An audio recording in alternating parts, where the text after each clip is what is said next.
जुगनू की कहानी। एक हरे भरे जंगल में एक छोटा सा जुगनू रहता था जिसका नाम था टिमटिमी। वो बहुत ही प्यारा और चमकीला था।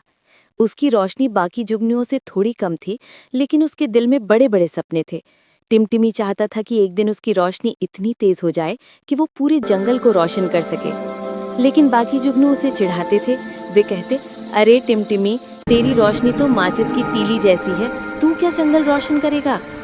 टिमटिमी उदास हो जाता, लेकिन उसने हार नहीं मानी। उसके अंदर हिम्मत भरी थी और अपने सपनों में सच्चा विश्वास था। एक रात जंगल में अंधेरी आंधी आई। जोर की हवा चली और सारे जानवर अपने अपने घरों में छुप गए। बादल इतने घने थे कि चांद और तारों की रोशनी भी नजर नहीं आ रही थी। पूरा जंगल काला हो गया था। ऐसे में जंगल के छोटे छोटे बच्चे रास्ता भटक गए और रोने लगे। सब जुगनू डरकर पत्तों के पीछे छुप गए।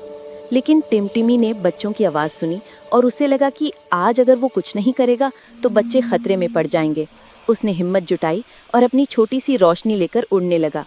जैसे ही वो बच्चों तक पहुंचा, उन्होंने उसके छोटे से शरीर में जलती रोशनी देखी और कहा, देखो, एक जुगनू आया है। टिमटिमी ने अपनी पूरी ताकत लगाई और जितनी तेज चमक सकता था चमका।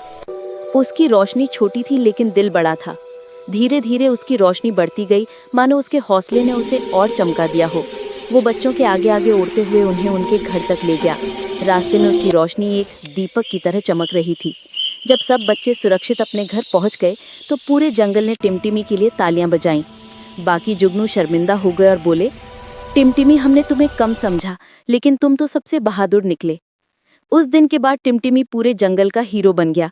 उसकी रोशनी चाहे छोटी थी, लेकिन उसके साहस ने साबित कर दिया कि सपनों को पूरा करने के लिए रोशनी बड़ी नहीं, हिम्मत बड़ी होनी चाहिए। और इस तरह छोटा सा जुगनू जंगल का सबसे चमकता सितारा बन गया। आप लोग चैनल को सब्सक्राइब करें, कमेंट करें।